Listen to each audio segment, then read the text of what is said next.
There was a time when certain companies felt permanent.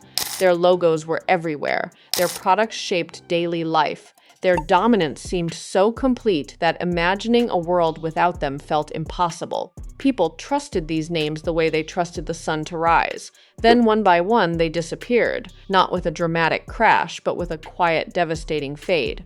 What went wrong? How do giants fall? And more importantly, what can anyone learn from the wreckage they left behind?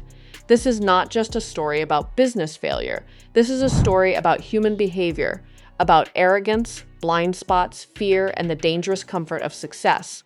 When the world was theirs, few companies captured the imagination of an era quite like Kodak. Founded in the late 1800s, Eastman Kodak built an empire around one simple idea: making photography accessible to ordinary people.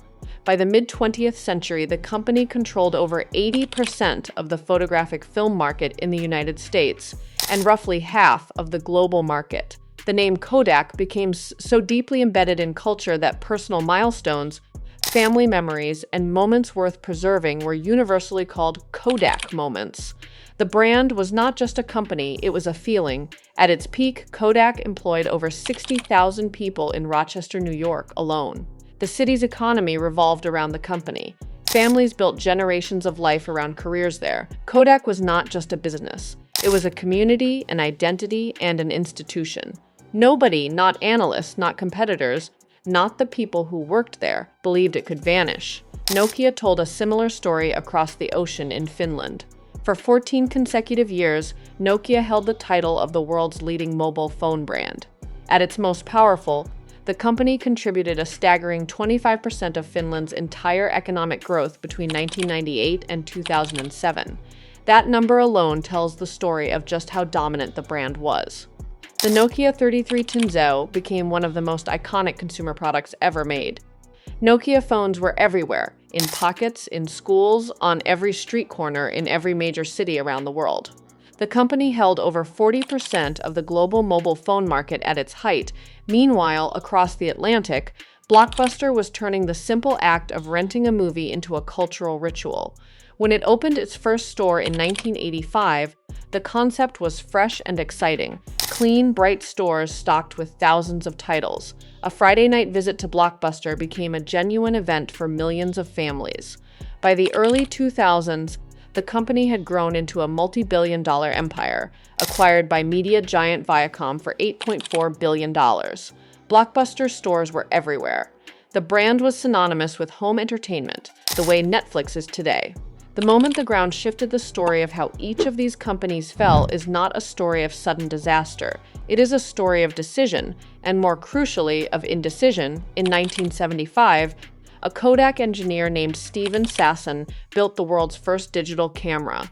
He presented his invention to company leadership with quiet excitement. The camera worked. The technology was real. The future was sitting right there in that room. Management's response? Shelve it. Executives worried that a digital camera would cannibalize the film business, the very cash cow that made Kodak so profitable, so they buried the invention. They kept printing film. They kept building a future around a product the world was quietly moving away from. By the time competitors like Sony, Samsung, and Canon committed fully to digital imaging, it was already too late for Kodak to catch up. In 2012, the company that had invented the digital camera filed for bankruptcy. Undone by the very technology it had created and then chosen to ignore, Nokia's fall came faster and hit harder. In a conference room sometime before 2007, one of Nokia's engineers presented a prototype of a full touchscreen smartphone. The response from leadership was dismissive. The message was clear: that was not how phones worked. 1 year later, Steve Jobs walked on stage and introduced the iPhone. The world shifted overnight. Apple and Google focused relentlessly on software, ecosystems, and user experience. Nokia, a company built on exceptional hardware, simply could not make the mental and structural leap from building better phones to building smarter platforms. Its market share collapsed from dominance to irrelevance in just a few years. By 2014, Nokia sold its entire mobile division to Microsoft.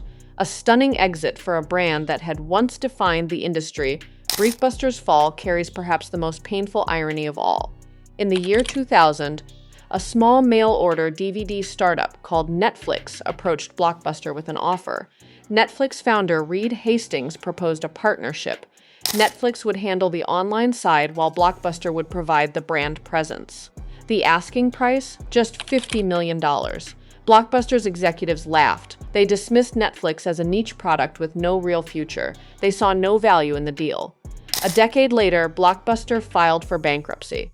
Netflix grew into a company worth over $100 billion. The last remaining corporate Blockbuster store closed its doors, and today only a single independently operated location survives in Bend, Oregon, a tourist curiosity, a relic of a world that no longer exists. The lesson that outlives them all: what connects Kodak, Nokia, and Blockbuster is not bad luck. It is not a sudden economic crash or an unpredictable disaster. What connects them is a deeply human tendency, the psychological trap of past success. When a company is dominant, its leadership tends to protect what works rather than invest in what might replace it. The very thing that made these companies great became the thing that made them blind. Business experts describe it as the innovator's dilemma, the idea that disruptive technologies rarely arrive with a warning label. They start small, in the margins, easily dismissed as niche or irrelevant. By the time the threat becomes obvious, the window to respond has often already closed. Kodak saw digital photography as a threat to film. Blockbuster saw Netflix as a threat to its late-fee revenue model. Nokia saw touchscreen software as secondary to its hardware expertise. Each company protected yesterday's success and missed tomorrow's survival. There is also a cultural dimension worth understanding.